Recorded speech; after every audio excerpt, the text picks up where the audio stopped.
One person who was in that press conference, can talk to just the historic nature of it is Jen Psaki, who's the State Department spokesperson.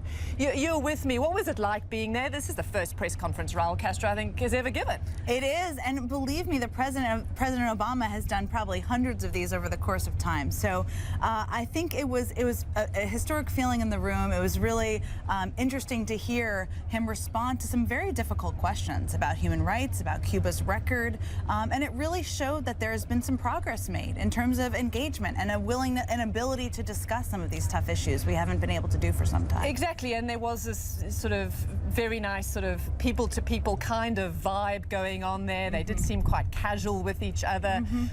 But these tough questions are the questions that many people want the president to ask, and that there isn't a sense that he's going to go soft on Cuba for commercial access. Right, nor should he. And frankly, there's still a road to travel here, and everybody knows that. But the fact is, for 60 years, we had a policy that wasn't working. It was broken. You know, there's that old saying, if you keep doing the same thing over and over again, you don't have a different result, is definition of insanity. And that was the case here with our policy. So the fact that there was a situation where President Castro was speaking publicly, had to answer questions from a free media, that's an important step forward.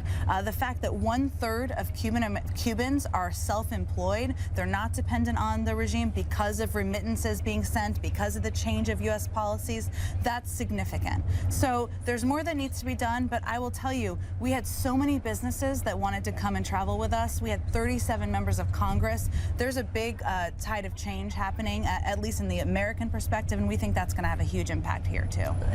The political is clear. The personal also quite obvious. When Air Force One came in, we were watching it literally behind you, slowly coming into land here in Havana. What was happening inside Air Force One? Well, I have to tell you, after 7 years of being president, there are few things that get you out of your seat when you're landing, and the president was up with all of us. We were looking out the window, just wanted to see what it looked like on the ground, and it's just been an incredibly exciting trip already, and we still have a day left, a baseball game, an important speech that will be hopefully broadcast around the country, which will also be significant. So it's been a good trip so far. Okay, Jen Psaki, thanks so much. Thank you. State Department.